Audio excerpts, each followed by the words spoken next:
John, as always, thanks for joining us on the midweek catch-up. Let's just have a quick look back at Sunday's game. What's your final thoughts and reflections?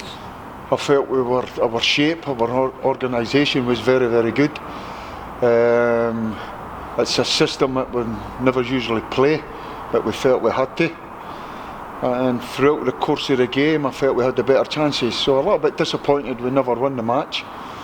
But to keep a clean sheet and take someone from the match, you would take that. And I felt in terms of the performance, the boys gave it everything that they've got. Run out of steam about the last 15 minutes. When the game was really stretched. But a lot of positives in terms of Stephen Lawless, 90 minutes. I was speaking to him this morning.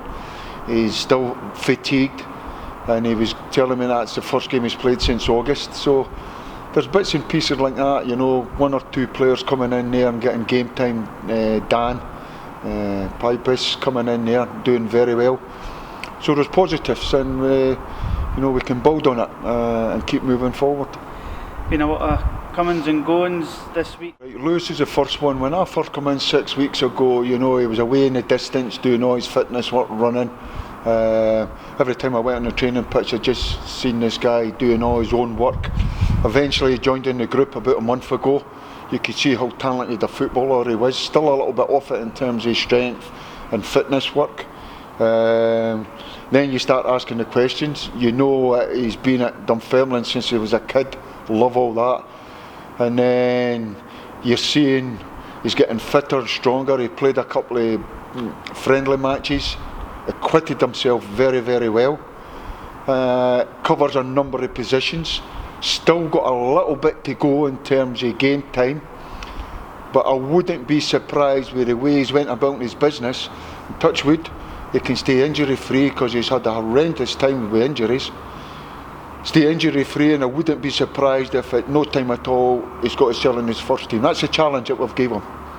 Get yourself in the first team with the way you conduct yourself, the way you train, and the demands that you're putting on yourself and your teammates. So absolutely delighted to get him at the club because he covers a number of positions. He covers right across the back line, and he covers us in midfield. What that does, maybe let another 2 or 3 out on loan, if that is the case, to maybe get another 1 or 2 in. That's when I say spinning the plates, that's what it's all about. So absolutely delighted with getting Lewis done. Another one, Cole Donaldson, big calls, a guy I knew for a young age, working with him at Livingston, always had a invested interest in his career, always kept tabs on him. Big Cole was probably at his best when he was playing for Inverness in the Championship, playing a regular game. He was, in a right good team, and they were cruising.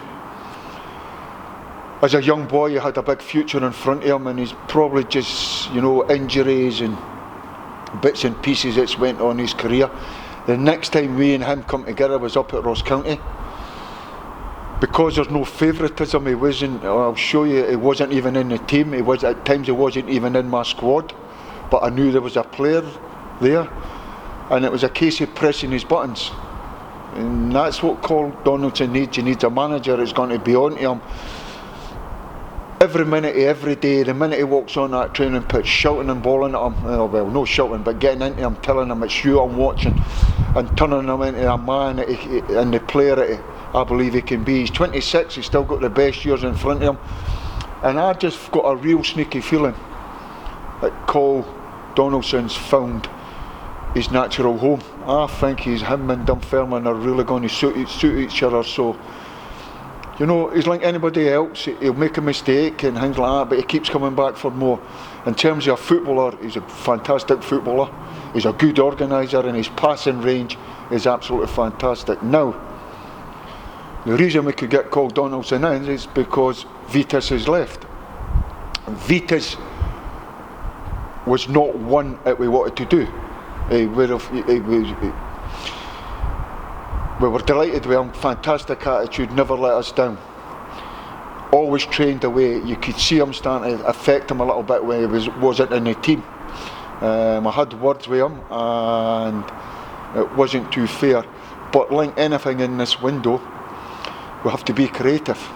And if Vitas feels that he's better off going somewhere else and also get nearer his family, and we feel that we could use that money to get another one in, then that's being creative. So it goes with my best wishes. If we were all like Vitas Gasputis, we would be in a real better place. Trust me on that. He was a fantastic lad and a fantastic professional to go and work with. So that's the way it goes. That's the way it goes. You know, it's, as I keep saying, it's one out, one in, and ducking and diving. So we just wish him all the best. Just wish him all the best. In terms of the loanees, Ross Graham and Kai Kennedy, are we back to their clubs? Is that correct? The two of them, well, it's quite simple, just game time. And once again, Ross Graham, you know, enjoyed working with Big Ross. I think Dundee United's got a right good player here. He's a left side centre half. Rhys Breen is ours. I felt I had to invest in Rhys Breen. And time will tell, you know, if we've got it right or got it wrong. He's in for, you know, I want competition for places as well. So Ross goes back to Dundee United. You know, I'm a little bit frustrated and disappointed that he never played for me, but that's football. And in terms of Kai Kennedy, one, it's got a massive future. And he hits the ground running and he does very well against Queen of the South. And then, you know, it's up and down with Kai. And then even when he was leaving there, we miss him against Raith Rover because he close contact COVID. And that's been probably the history of Kai's time here at Dunfermline. But as I say, with these two guys going out, it maybe gives us a chance to go and get another one in.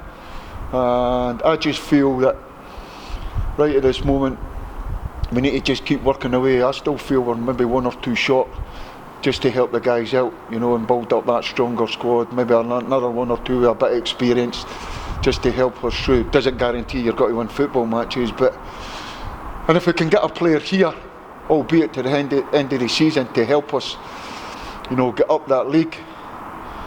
But if we could get them here and stay in the league, and they're here for the next again year, and they know that they're going to play the part in maybe challenging to get into the Premiership, then you've won a watch. And that's the kind of players that we're looking at. It's no easy, trust me, it's no easy. If anybody, it's, you know, you think as a manager, what do you do in the afternoon, what do you do at night? It's non-stop. And I love it, I absolutely love it.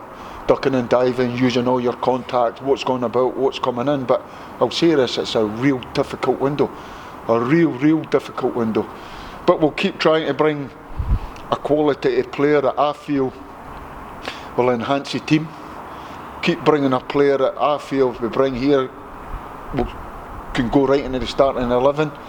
And we'll keep making decisions that we feel, not just me, everybody's got a say in this, that we feel if it's the right decision for Dunfermline, then we'll go and make it.